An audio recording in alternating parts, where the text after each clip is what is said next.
Hello and welcome to the Adobe Twitch channel. My name is Terry White, worldwide design and photography evangelist for Adobe, and it's my pleasure to stream to you live here at twitch.tv/Adobe for the next hour, where we're going to be completing our 10-part series, or my 10-part series actually, on Introduction to Photoshop CC. Parts 1 through 10 over the last 5 weeks. So I've been doing this twice a week, Tuesdays and Fridays. And today is the last part before we kick off next week, where we're going to be doing a whole Twitch takeover. I'll tell you more about that a little bit later. But right now we're doing the last part, which is we talked about all the ways, or for a beginner, all the ways of getting your images into Photoshop, manipulating them, doing the most common things that people want to do with Photoshop.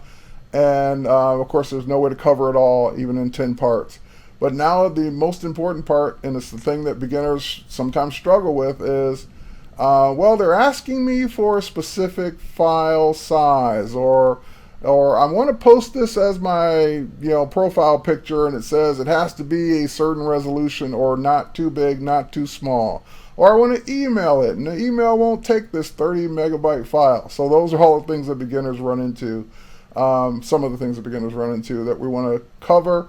And just all the, some of the more modern ways of now getting your images out. So yeah, you might think, well, isn't this just save as? It could be, but there are certainly way more options now to do it. And even back in the day where it was just a choice between save as and save for web, save for web is now considered legacy. Even though I still use it, there are other ways to do it now. And I just wrapped up automating Photoshop. And one of the things I didn't get a chance to talk about, I said I was going to do it twice. Now we'll just do it once, and that is a way to automate the output of your images. And this is something I use on a regular basis. So lots of things to cover. It's not just a matter of save as or save for web. I wish it were that simple, but if you're just using those two, you're missing out on some cool things.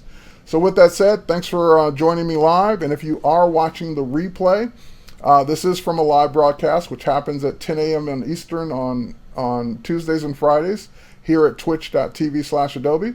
So what you'll see me do from time to time is look over at my chat and say hi to people in the chat, or answer questions and so forth and so on.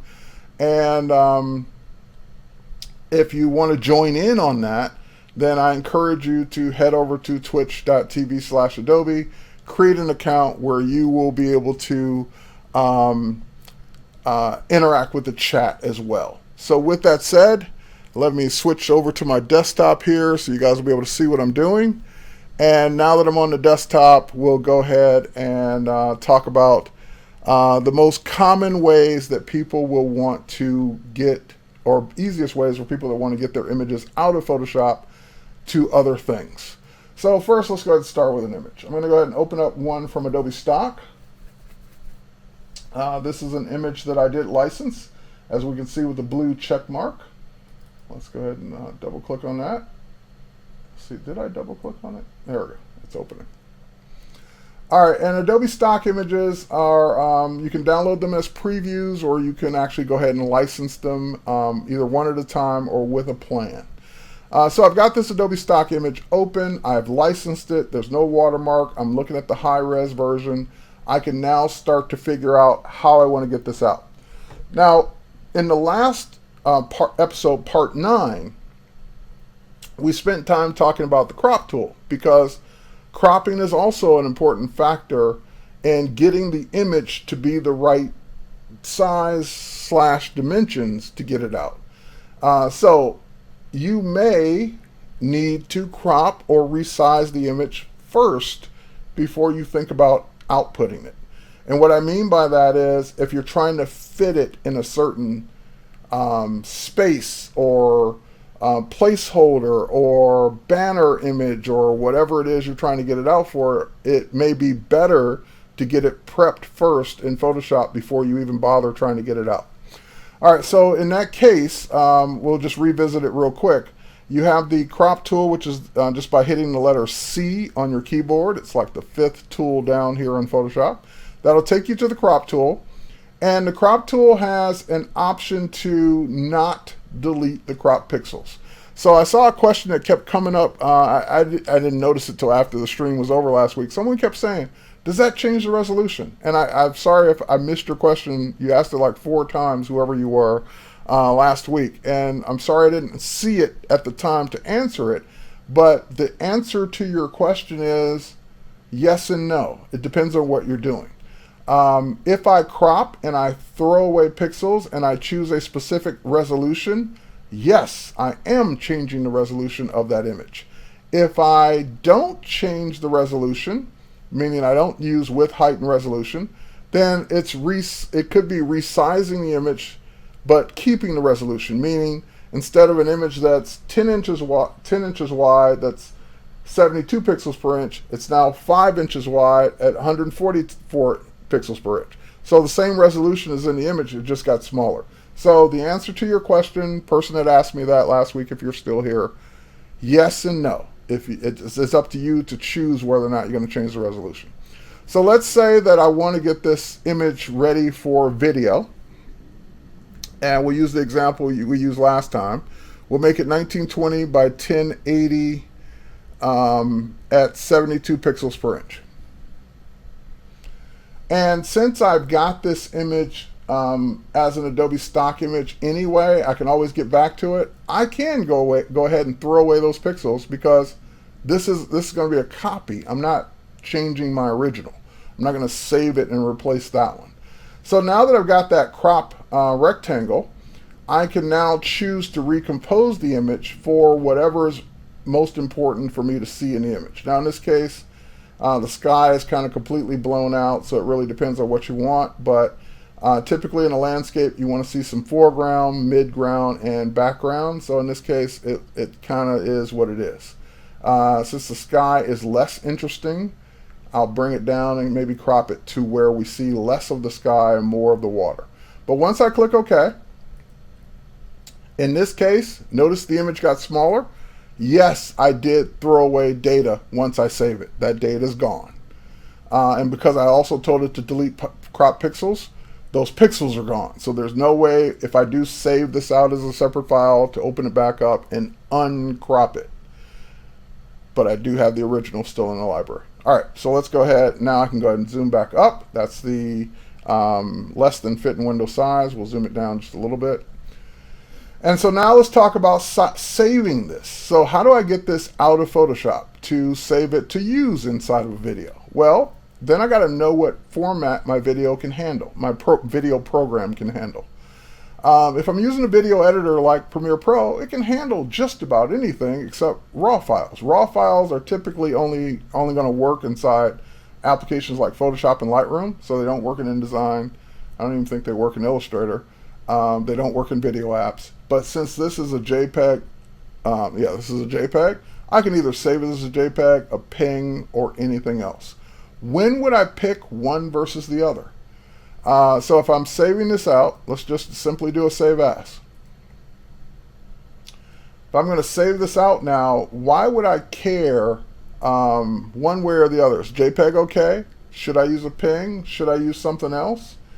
And it will depend on a couple of things. It depends on how, first of all, how picky you are about your image. Number one, when you save as JPEG, and this is the downside to JPEG. JPEG is widely accepted in just about every kind of application you can think of. But when you save as JPEG, you are degrading the quality of your image each time you save it. Now there will be a point to where you saved it so much you might not even notice the quality degradation, but yeah, it's compressing with a lossy compression and throwing away data in your image. So resaving a JPEG over and over and over again potentially will make the image look a little worse, a little worse, a little worse each time you do it. So should you save it as a JPEG? There's nothing wrong with saving it as a JPEG as long as it's a one-time thing. Like I cropped it down, I'm now just going to resave it out, one-time thing, probably won't notice much of a difference. And it also, you have a quality setting in the JPEG itself. But if I'm going to be working on the image and resaving it to work on it over and over and over again, then I definitely would not use JPEG to keep saving it. I would use something like Photoshop or TIFF. Now, since Premiere Pro, if we're talking about a video example in this case, can handle other formats, I still may not use JPEG, because why lower the quality if I don't have to? So speaking of video, one of the earlier video formats that people would always save in was Targa, because Targa was a widely accepted video format that could support transparency. So if you used a layer with no transparency, with transparency in certain spots, you could save it as a Targa, and it would keep that alpha channel. It would keep that transparency. You don't really see much of that as much as you used to these days, because we have PNG, PNG format. The PNG format also is not a lossy compression format, so your files will be bigger, but it can also support transparency. And of course, if it's an Adobe application, more than likely it can support Photoshop, the Photoshop file format, where you won't get any quality degradation at all, and TIFF. So it just depends on what your needs are. If you were saving this for the web, then you got less options, because web formats are only very specific, and there's only a few of them. There's not as many as other things.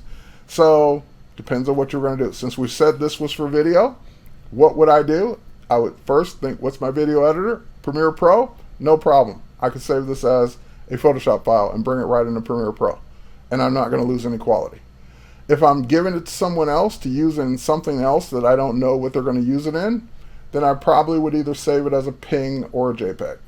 Now, why would I pick JPEG over PNG? I probably wouldn't for video, but if I were trying to make the file smaller, JPEGs tend to be smaller than anything else. But in this case, since I'm not worried about the size of it, and I can save it wherever I want, so I'll save it out to the desktop, I can save this as a PNG and put it in here. We'll put it in our Twitch output folder. I can save it as a PNG and not worry about the quality going down as much. So here, we'll save it out. And that will give me one more option. Do you want any compression on it? And again, this is not lossy compression, so smallest, which will take a little longer, or none, which will be faster, and it's going to make a much bigger file. And do you want any interlace? I've not noticed a difference one way or the other, so I'll say none. And click OK, and it will make my PNG file out for me. So it's doing it in the background. By the way, Photoshop now is a background saving operation, so it does not have to take up cycles in the foreground while you're working on another file or another tab. It can be saving that in the background and doing this thing. Okay, so that's one of the old-fashioned ways of saving the image out. It's just using Save As. Been using that method since day one in Photoshop. There's always been a save command. And of course, we went through some of the options. Now, if this were going to the web, meaning website, blog, social media, email, whatever for the web, then I would take a totally different approach. I would still think about size, dimensions, cropping, but my output methods would be totally different. I rarely ever use Save As when I'm going for the web, because there are better ways to do it. If I'm going for the web, I still think about, well, where is it going on the web, and do these dimensions make sense? Because remember, this is now 1920 by 1080. So unless it's going to be, and you got to remember, your website may not even be that wide. So where is this going on the web? Is it going on as a hero image on my website, and it's going to go all the way across? Is it going in a slideshow on my website, and it needs to be big so it can be panned and zoomed and made full screen and responsive and all that? Those are all the considerations I'd have to make. If it's going to a specific social media site, then each social media site has their own restrictions on size, and we talked about some of that in the cropping last time. So A, where is it going? B, is this the right proportions, size, layout, so forth and so on? If so, great, we'll do the next step. If not, let's get it in the right proportions. You've heard me talk about Instagram many times in the past, and I'm very happy that Instagram no longer requires images to be square. So I don't have to necessarily scale this, or I'm sorry, crop this to a 1-to-1 aspect ratio. However, if I am going to Instagram, as an example, it could be going anywhere, Instagram does have a recommended maximum size. Not dimensions, but pixel width. And that is 1080. So 1080 is the current size on the longest dimension, doesn't have to be square, that they are asking for. All right.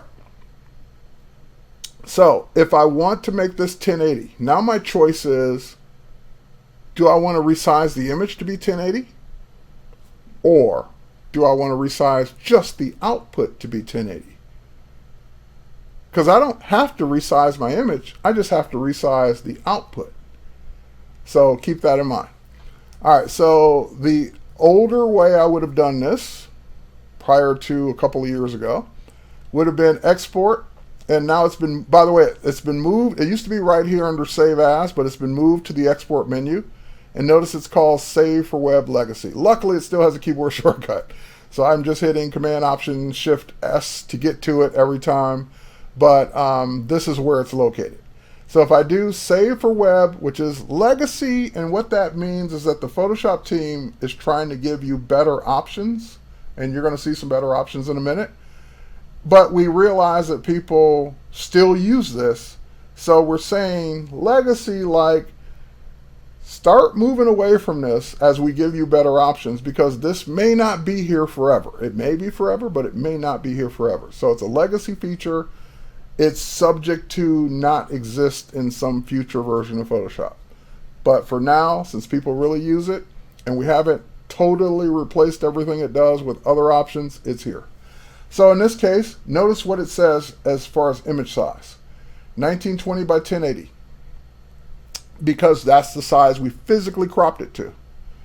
But I can resize in this window without resizing the original. The original will still be 1920 by 1080. So if I say, hey, this needs to go to Instagram, notice that this is locked. So this aspect ratio is locked. So if I make a change here, it's also going to make a change here. If I make a change here, it's also going to make a change here. If I make a change for the percent of scale, it will change them both. So these all three of these numbers are tied together. So if I say that this needs to be 1080 now, notice it, and I hit tab, it's actually doing it.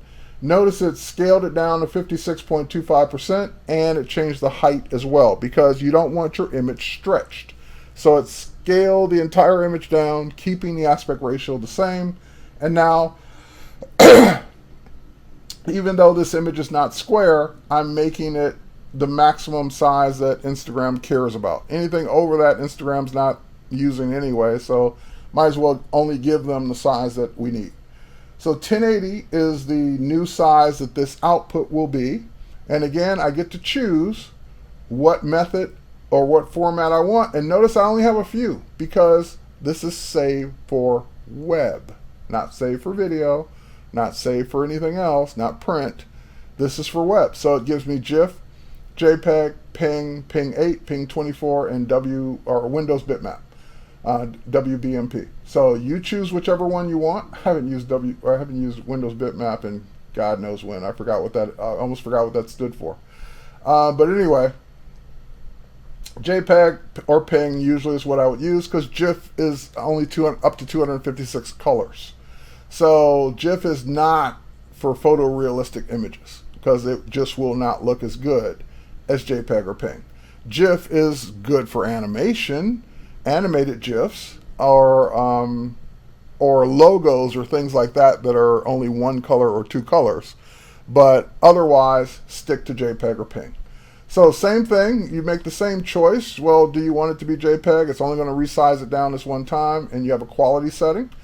And you can change the quality to whatever you want. Or do you want PNG? Now, the nice thing about this is that there are presets for the quality, and you'll see what the quality of the output is going to look like. So it's kind of nice to be able to do this. So for example, I want you to look at three things: what your preset is on, what your image actually looks like and the size that it's predicting it will be. Now, 211K is a lot for a website image. It's a lot. But again, you got to remember this is 1080. So that's really not a lot for an image that big. But let's play around with it. That's on the highest quality or the high preset setting. Let's say I was to take it down to the low setting. Well, my image, I'm looking at the preview, doesn't look a lot different. It's starting to fill in up here. This is starting to become less defined, less detailed, but it dropped the size all the way down to 58.72. So you have to decide what's more important. Do I really need a tiny image that loads fast on my web page? Or do I need an image that really looks good on my web page? And if it takes an extra second or two to load, and this is all bandwidth dependent on your audience. Most of your audience have broadband? Are they coming from other countries where broadband is not as prolific? Do they have, are they using smartphones to look at your image? Is your image going to be optimized smaller on a smartphone? These are all considerations you've got to think about. But in this case, since I'm trying to keep this 1080 to make it big, I don't necessarily, here, let me check out. Let me see here.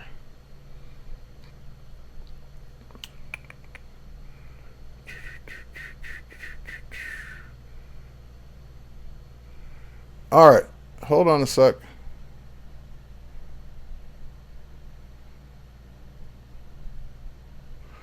So where was the, I see some questions here.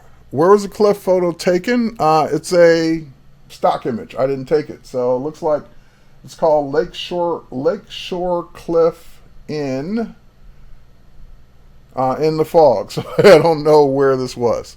I'm not privy to that info unless I go look it up as part of the stock image here. Did I lose my connection?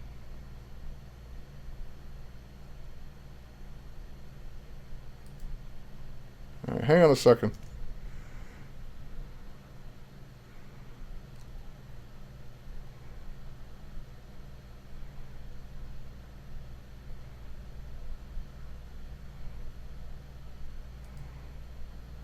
All right. It looks like we're up. Okay, so I'm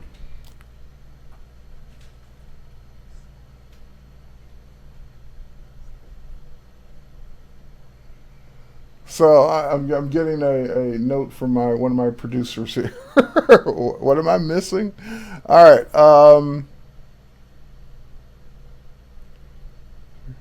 I'm just making sure I didn't miss anything in the chat. Someone's waving at me saying, do this, or look at this. So just making sure I didn't miss anything that you guys are asking. All right. I'm going to keep going. I don't see anything that I missed. If I did, I'm sorry, type it again, and I'll try and catch it this time. And it looks like we are live. All right, hang on. Here's a note. Oh, Scott is there. Hang on. Did I miss Scott?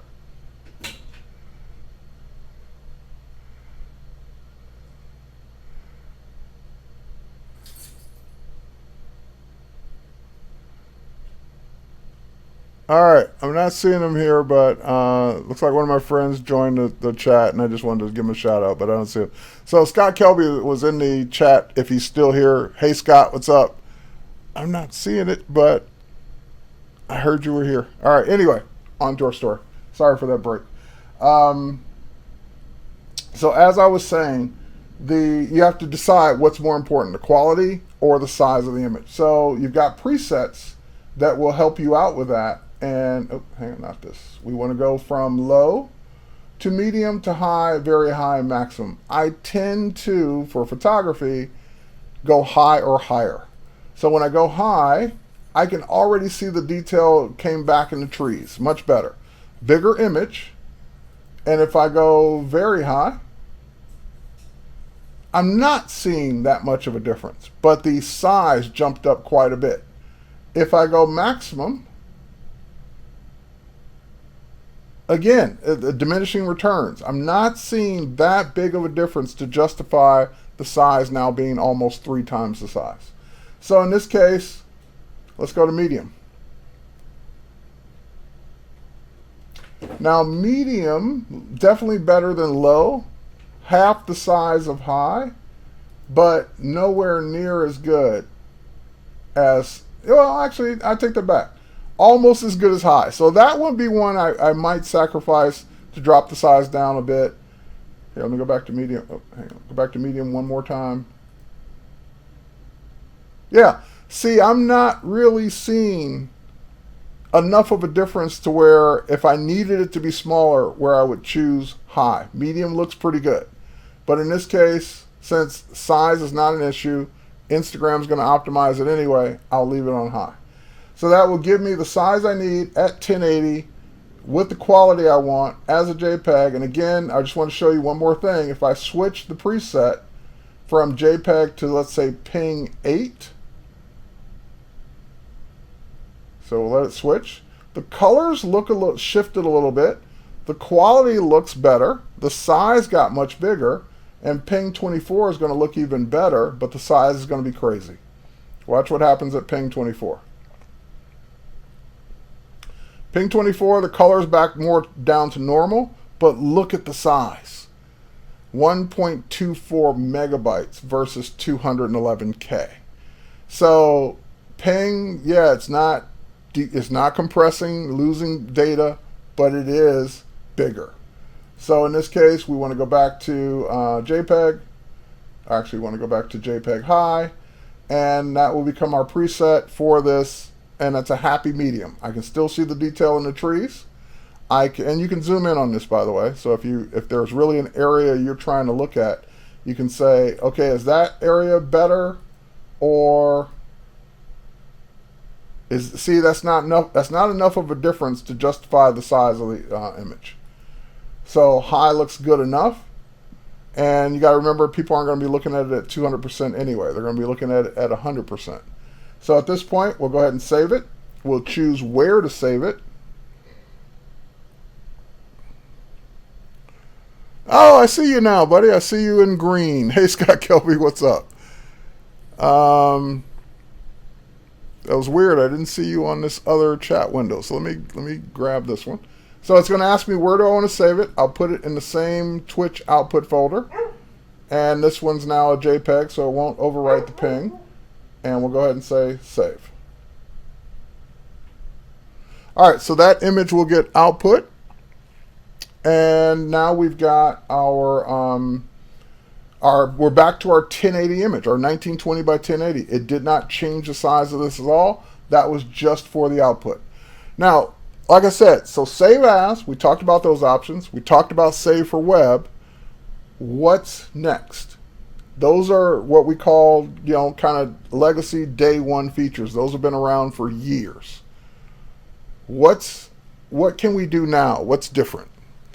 And let me queue up something here and get this ready.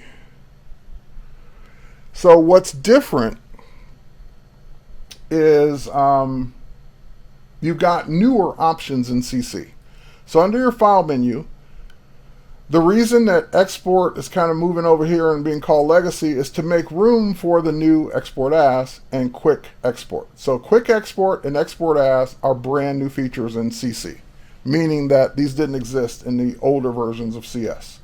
So if I choose export as, this is kind of neat because it's going to look similar in terms of feature set for the save for web, but it's going to I'm going to give you more choices. So when I bring up the export as command, dialog,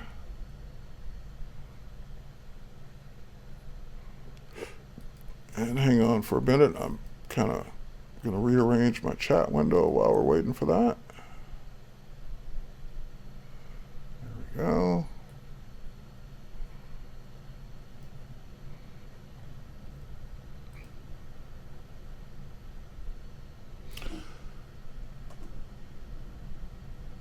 All right, processing.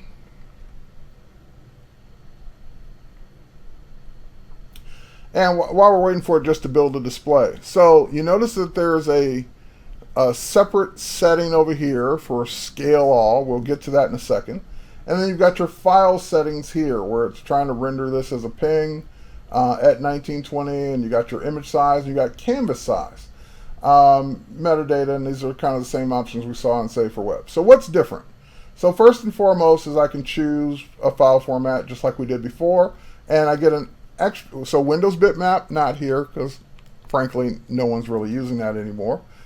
Not many people are using it anymore. I shouldn't say no one. It's probably one person still using it. And we get SVG instead, Scalable Vector Graphics. So Scalable Vector Graphics is great if you've used vectors inside Photoshop. But I'm going to go ahead and say JPEG. And I'm going to use that same, hey, I want to put this on Instagram kind of thing. So I'm going to change this to 1080. And it drops it down by the same percentage. And it also will drop the canvas size down.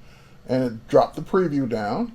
And quality, instead of it being a preset, it's just a quality slider from, I guess, 0. Would it be 0 or 1?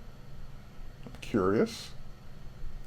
What would the low? 0. So 0% quality, no image, or anything in between. So we'll keep it on 100. We'll keep it high quality.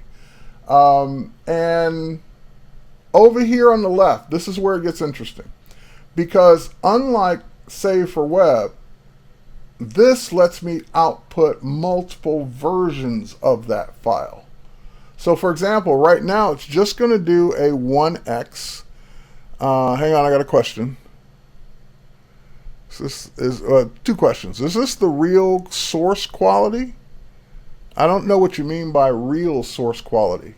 So I don't know what you mean. It's the quality of the image from the source, but I don't know if that's what you're asking. Second question is, when I use the new export as save as, you can overwrite previous ones you did. How can I get the option to rename this instead? Is there a way to actually get the resize pixels instead of? Okay, so Jan, unfortunately, I don't think there's a way to have it rename if you're saving to the same spot. So save to a different spot, and B, is there a way to choose? Oh, and no, they're not. Well, hang on. No, not that I know of. There's no way. So let me explain what he's asking. So over here, you've got scale all, and there's a plus sign. Right now, it's going to give me a 1x size of this image, meaning instead of it being whatever it was, it's going to give me 1 at 1080.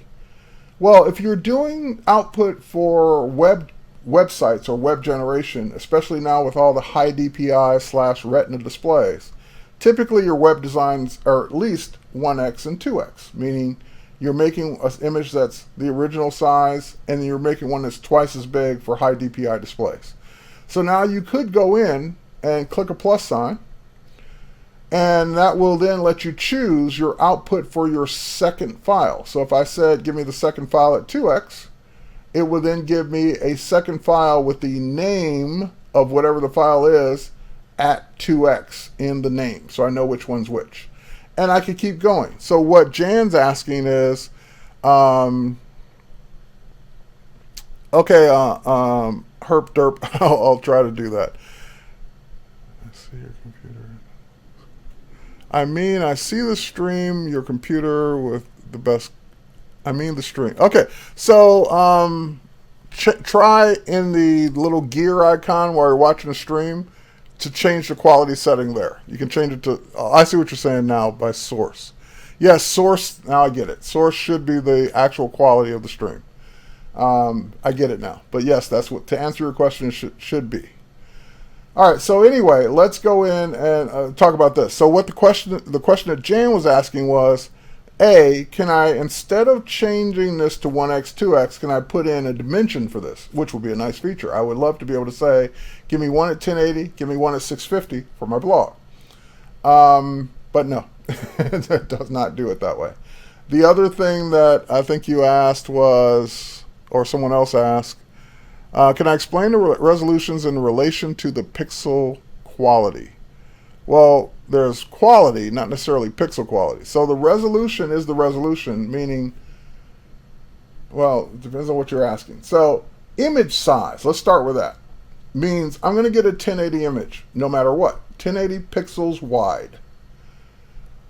The resolution, whether it's 72 pixels per inch, 200 pixels per inch, whatever, this is going to give me a...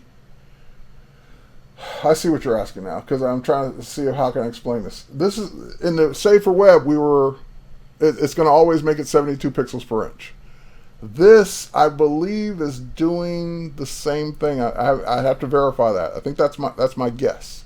So in other words, you're making the quality, because you're asking in relationship to the resolution, you're making the quality of the compression. So that's what that slider is for. Because remember, we had high, very high, low in Save for Web. Same thing here. Instead of high, very high, low, you're just changing it with a slider from 0 to 100. So you're able to fine tune the quality better. And you're saying use less compression at 100, use more compression at 50, use a lot of compression at 10, so forth and so on. So that's going to change the quality of the image based on the amount of compression you give it. Now, let me see here. If I pick, I just want to see something here. If I pick a different one,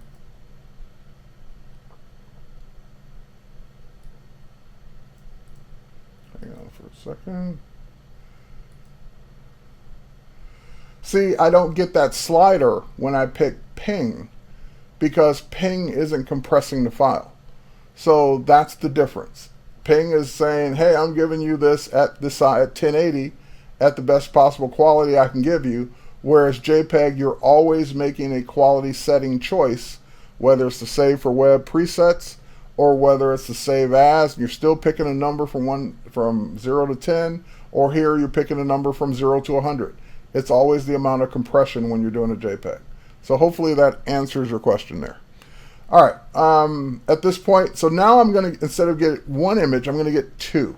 So when I say export all,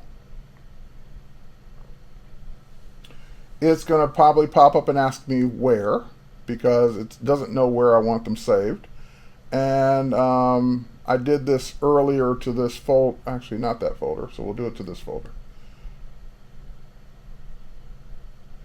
And so now it's just processing those images and exporting them out. So the export as, the hopes that the Photoshop team has is that it will ultimately make it so you don't need Save for Web. It's not there yet, meaning it doesn't have everything, it doesn't replace it completely, but that's the goal, and give you more options than Save for Web did. So in this case, you'll notice that I got my original JPEG at 1080, which is 873 KB, and then I've got the one that's 2x, which is now 2.5 megabyte, because it's twice the size. And then I got the ping that we did when we did the Save for Web. So I got all three, and you can look at the sizes. Look at how much bigger the ping is. It's 4.1 because there's no JPEG compression. There's no compression at all. It's just basically making a ping file. Or no lossy compression, I should say. So that's the new export as. Now, there is something called quick export. Quick export is JPEG. That means just do it. Don't give me any choices. Just do it. Ask me where I want it, and just do it. Do it quickly. I like to refer to this as the dialogueless option, meaning don't give me a dialogue, just do it and save it, and away we go. Well, what is that? Well, then, if you don't get a dialogue for the settings, what is it basing it on? Where are the settings? Well, if you go to your file menu, you go to export, and you do export preferences, this is where you're telling it to do the quality, format, ask where to save it, or put it in a specific folder each time, or put it in a folder same as the document each time. So this is where you would set all this up. So if I wanted the quality to be 70 as a JPEG, fine. If I choose ping, then instead of it saying quick export as JPEG, it's going to say quick export as ping. And if I don't want to have to choose where it goes each time, just put it next to wherever I save the file, then I won't even get that second window asking me where to save it. It'll just, boom, put it out in the folder. But like I said earlier, if you've got the same file that you've exported out before, it's going to give it it's going to actually replace the other one. So it's not, in this case, it probably wouldn't even ask you. It's probably just going to do it. But in this case, it would ask you, do you want to replace it? And at that point, you can tell it yes, no, save it to a different spot. So this is where you would set up what you want Quick to do, what format, where you want it. And it's going to do, in this case, a ping 24, or you could do a ping 8. 8-bit color versus 24. All right, so let's go ahead, and I like to keep it on JPEG for the web for most things I'm doing. So we'll do quick export. Now the thing I wish I could set in that preference, this is a feature request. Quick export is going to give you a file in the format you chose, PNG, JPEG, whatever, but at the size of the original. So where we did an export as and where we did a save for web and we were able to say make it 1080 versus 1920, quick export in this case just going to do it 1920 because that's what size the file actually is. That's the difference. So in this case, if you wanted the file to be a certain size before you did the quick export, you'd have to make it that size first, either with crop or either with image size. So if I go to image size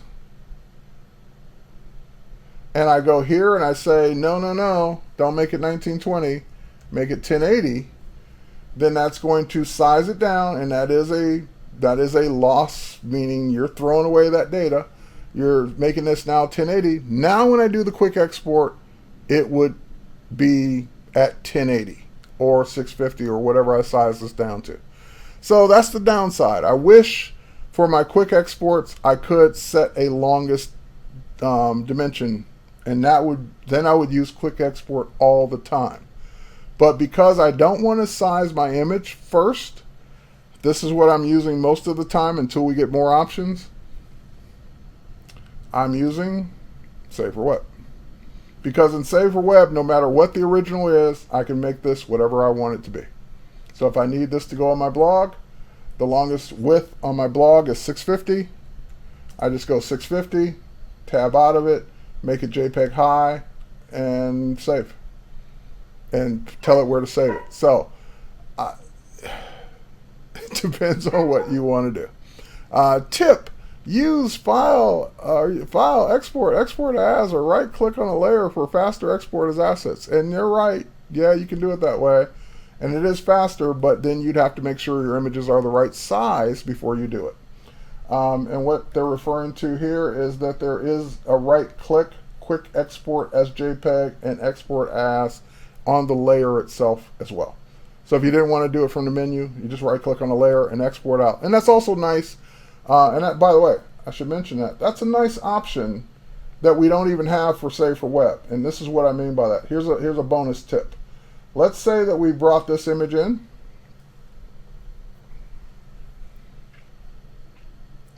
And we're placing that as a smart object. This is an Adobe stock file.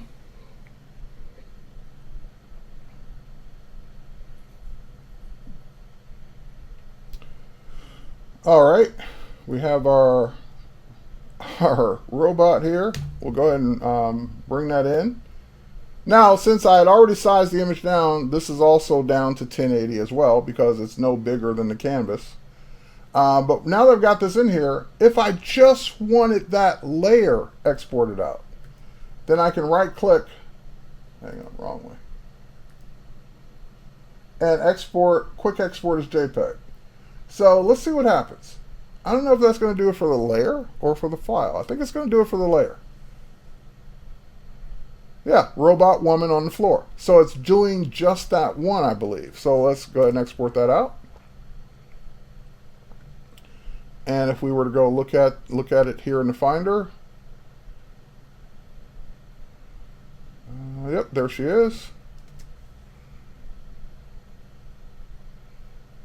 And there it is, just that one layer.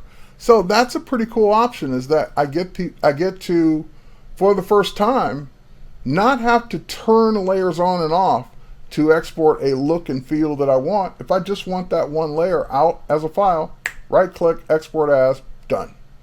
I don't have to flatten, turn layers on and off, so forth and so on. So that is a nice bonus tip for outputting. The next one, let's see here. I see some questions. Hang on. Is this a recording or is it live? Yes. It's live and it will be a recording. All right.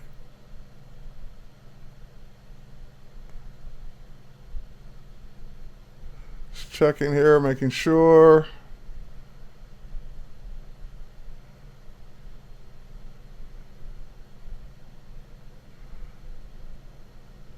All right, I think I got the questions that were asked. Okay, so one last thing, because I'm running low on time real quick here. So before I forget, I don't want to forget to, because I mentioned it on my first hour, I want to mention it on my second hour, is that next week we're doing a Creativity 360, where we're taking over the Twitch stream at Adobe for 3 straight days, starting Tuesday next week. So Tuesday, Wednesday, Thursday, all day long. We'll be doing creativity, compositing, motion graphics, and web design, or just design in general. So rather than tell you more about it, I'd just rather go ahead and run the promo for it. So join us live on twitch.tv/Adobe for a 3-day design extravaganza from April 26th to the 28th.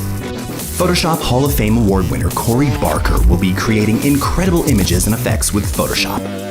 Illustrator Sophie Roach will involve audiences worldwide as she creates one of her beautiful and intricate images. See how Synapse comes up with stunning motion graphics for a video stinger.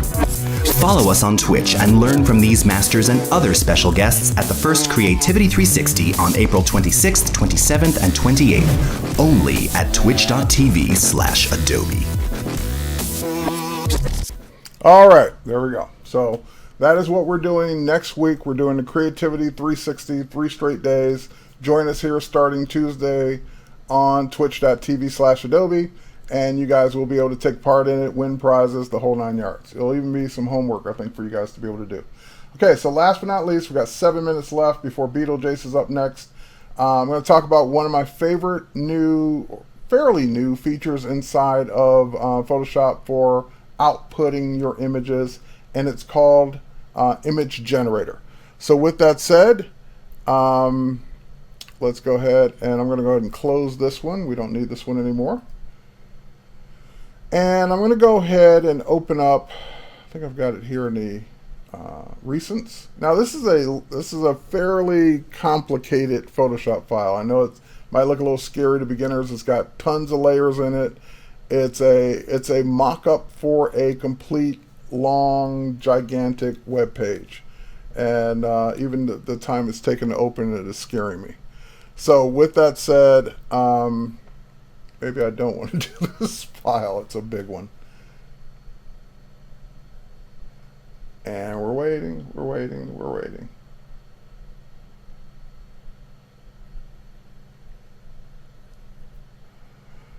All right. So let me explain Image Generator while I'm waiting for this file to open up. So Image Generator is the ability for Photoshop to output layers, so similar to the quick export or export as we just did, but giving you the option, instead of you having to manually go in and choose export this layer, export this layer, export this layer every single time, what Image Generator allows you to do is say, I want to export out these 5, 10, 20 layers. I'll change a setting once, and it will always keep those layers or output those layers based on any changes that I make. So for example, you notice that there's and here, let me turn it back on actually. You notice that there's a lower third here where I've turned it on now, and you'll see the up next Beetlejuice, and you'll see some social media, and you see the Creativity 360, I'm sorry, the Creative Cloud Learning learning stream. So those are all in a single file. And as a matter of fact, that's probably a better one to open than this big one. So let's cancel that one. And let's open up the other one instead. So instead, let me open up this one. This is a lot simpler file and shouldn't take as long. All right, this one is just a empty layer with the lower third in the bottom of it, and each one of these things that are now rotating here at the bottom of the screen are actually separate layer groups. And anytime that I want to make a change, whether it's type in a different person's name, so up next is Beetlejuice, or simply, since Beetlejuice and I stream one after another every Friday, I just can turn his layer on and off as needed. So instead of me having to file export out a different one every time there's a new person, I can just simply change the layer and it will automatically do it. So how does this work?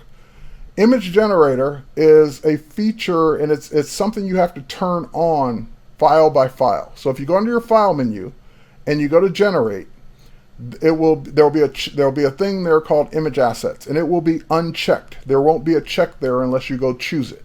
Once you choose it for that particular file and it puts a check by it, now what Photoshop is looking for only on this file, because you can do it file by file, is the names of your layers or layer groups. In other words, if I name a layer group Terry, no problem, it's just a layer or a group. But if I name a layer group Terry.jpg, then it knows to export that group out as a JPEG, or Terry.ping, it knows to export that out as a ping, or Twitch.gif, it knows to export that out as a GIF, or Twitch.svg, export that layer out as an SVG. So now you can go in layer by layer. If you see, I have one called Up Next, and it will output that as Up Next as a file called ping. So if I want to make a change, I can turn off this layer and turn on, let's see, Tuesday is going to be Molten Ink, I believe, that follows me. Or actually, I won't be doing this Tuesday, so I'll be doing a different one Tuesday. But now what that is doing is I didn't have to do anything else. I didn't have to save. I didn't have to right click. I didn't have to do anything. It's automatically making that file. So let me show you the file that it makes. Let me go to my operating system. That way you can actually see it happen live. Let's go to my Creative Cloud files. And I'm syncing this to Creative Cloud to my broadcasting computer. So if I go to my Twitch overlays, and I go to it just made one today at 11:58 called Up Next PNG. And if I look at that file will say Molten Ink, because that's the one I just changed it to. Now let's go back to Photoshop and just simply turn that layer off and turn on the Beetlejuice layer, because Beetlejuice is actually up next. So just by making that change, didn't save the file, didn't do a save as, didn't do a quick export, didn't do an export as, I go back to the operating system and Up Next just generated, and there's the new one that says Beetlejuice.